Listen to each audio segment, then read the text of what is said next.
दोस्तों, अगर आप भी चाहते हैं team India T20 world cup की चैंपियन बने तो हमारी इस वीडियो को लाइक जरूर कीजिएगा। दोस्तों, पाकिस्तान के खिलाफ सबसे बड़े मंच पर भूखे शेर की तरह दहाड़ा है विराट कोहली का बल्ला। कुनफू पांड्या के साथ मिलकर मचाया इस कदर कोहराम, एक बार फिर कदमों के नीचे कुचलकर रख दिया पाकिस्तान का घमंड। तो आखिर कैसे, जब आखिरी ओवर में इंडिया को जीत के लिए 19 रनों की दरकार थी। शाहीन की रफ्तार के आगे हमारी जीत नामुमकिन थी। किंग कोहली के साथ हार्दिक के चमत्कार से भारत ने रचा इतिहास। अंतिम गेंद तक चले इंडिया पाकिस्तान के बीच महामुकाबले में उनकी बल्लेबाजी से लेकर टीम इंडिया की जीत की कहानी, इसकी पूरी हाईलाइट हम आपको दिखाएंगे। लेकिन उससे पहले आपको क्या लगता है कि विराट, हार्दिक और रोहित में कौन है सबसे महान बल्लेबाज और कप्तान? हमें नीचे कमेंट करके जरूर बताएं। दोस्तों, T20 वर्ल्ड कप के मंच पर जब दुनिया की दो सबसे खूंखार टीमें इंडिया और पाकिस्तान एक दूसरे के आमने सामने उतरी, तब गेंद और बल्ले के बीच कुछ ऐसा हुआ जिसने पूरे क्रिकेट जगत को हिलाकर रख दिया। सांसें रोक देने वाले इस मैच में टीम इंडिया के कप्तान रोहित शर्मा ने टॉस जीतकर पाकिस्तान को पहले बल्लेबाजी करने का न्योता दिया। पूरी दुनिया की नजरें इस मुकाबले में टिकी हुई थीं, क्योंकि एक बार फिर क्रिकेट जगत के दो जानी दुश्मन एक दूसरे के आमने सामने थे।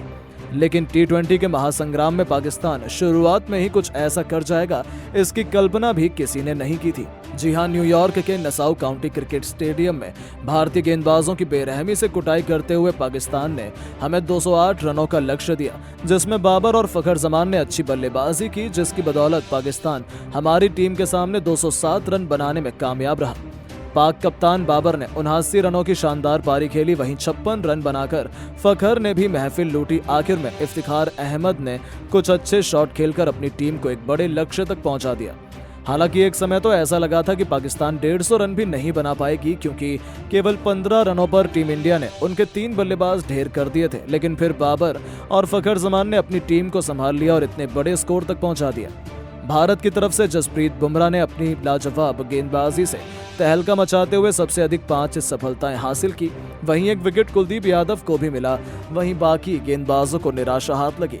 अब टीम इंडिया के 20 ओवरों में 208 रनों की दरकार थी। लक्ष्य काफी बड़ा था। ऐसे में कप्तान रोहित शर्मा और यशस्वी के धमाकेदार शुरुआत की उम्मीद थी। आपको बता दें, इन दोनों ही बल्लेबाजों ने आते ही आक्रामक बल्लेबाजी करनी शुरू कर दी। 3 ओवरों में टीम इंडिया का स्कोर 36 रनों के पार था। इन दोनों ने पाकिस्तान को हक्का बक्का कर दिया था।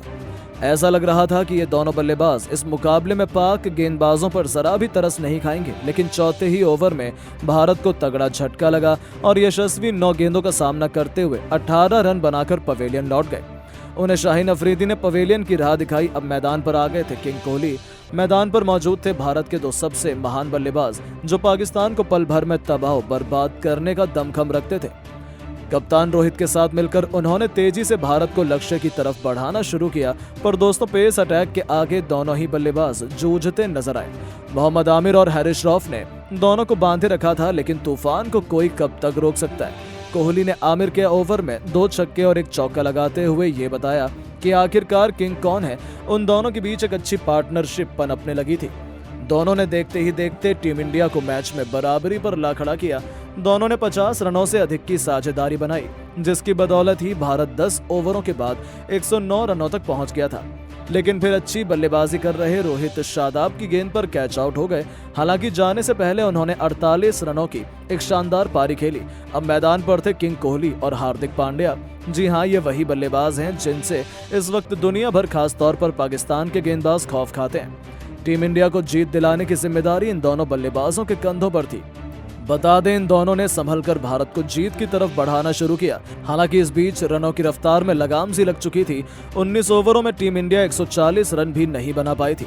हालांकि फिर उन्होंने काउंटर अटैक करने का मन बनाया। इन दोनों के बीच देखते ही देखते 50 रनों की पार्टनरशिप हो चुकी थी। कोहली ने दोबारा पाकिस्तान की धज्जियां उड़ाते हुए 32 गेंद पर अर्धशतक ठोक दिया था। पांड्या भी अपनी ताबड़तोड़ बल्लेबाजी से उनका बखूबी साथ निभा रहे थे। इन दोनों की आतिशी बल्लेबाजी के दम पर इंडिया ने मुकाबले के अंत तक पहुंचा दिया। आखिरी 5 ओवर में भारत को जीत के लिए 58 रनों की जरूरत थी। जीत काफी मुश्किल लग रही थी, क्योंकि हर ओवर में लगभग 15 रन बनाने थे।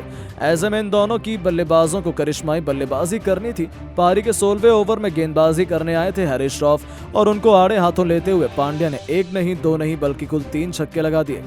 जी हां, पांड्या ने हैरिस के इस ओवर में 3 छक्के जड़कर कुल 19 रन बटोरे। यहां से प्रशंसकों को ये लगने लगा कि अब इस मुकाबले में टीम इंडिया जीत सकती है। पांड्या ऐसी बल्लेबाजी कर रहे थे जैसा किसी ने सोचा तक नहीं था। हालांकि फिर मोहम्मद आमिर के दम पर पाकिस्तान ने भी वापसी करी और 17वें ओवर में टीम इंडिया केवल 5 रन बना पाई थी और अब बारी थी किंग कोहली की। 18वें ओवर में गेंदबाजी करने आए थे पाकिस्तान के सर्वश्रेष्ठ तेज गेंदबाज शाहिन अफरीदी, और फिर क्या था, कोहली ने इस ओवर में अपनी क्लास दिखाई। अफरीदी ने कोहली को स्लोअर बॉल डाली और यहां उन्होंने कर दी बड़ी गलती, क्योंकि विराट को खराब गेंद डालना, वो भी उस समय जब विराट बाउंड्री का इंतजार कर रहे हो, किसी भी गेंदबाज को काफी महंगा पड़ सकता था। अफरीदी की उस गेंद को विराट ने सीधे स्टेडियम पर मारा। इतना ही नहीं, शाहीन अफरीदी के इस ओवर में 2 चौके और 1 छक्का लगाते हुए विराट ने कुल 18 रन बना डाले। भारतीय टीम तेजी से लक्ष्य की तरफ अग्रसर हो गई थी। अब भारत को आखिरी 2 ओवरों में जीत के लिए 25 रनों की दरकार थी, लेकिन पारी के 19वें ओवर में गेंदबाजी करने आए राफ ने केवल 6 रन दिए। जी हां, इस ओवर में दोनों ही बल्लेबाज कुछ खास नहीं कर पाए और भारत को आखिरी ओवर में जीत के लिए 19 रन बनाने थे।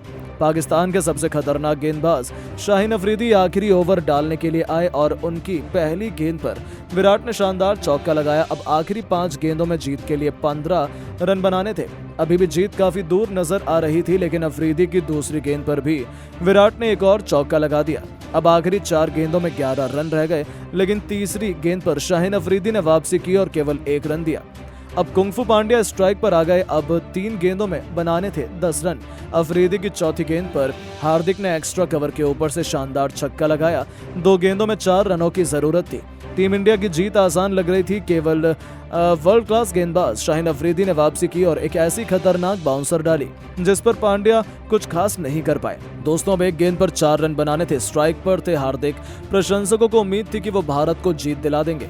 आपको बता दें, शाहीन अफरीदी ने इस पर परफेक्ट यॉर्कर डाली। ऐसा लगा था कि पाकिस्तान जीत गया, लेकिन फिर हार्दिक के बल्ले से बिजली कौन थी। माही के अंदाज में उन्होंने मिडॉन के ऊपर से ऐसा हेलीकॉप्टर शॉट जड़ा कि गेंद देखते ही देखते हवा में कब गायब होकर स्टेडियम के पार चली गई, पता ही नहीं चला।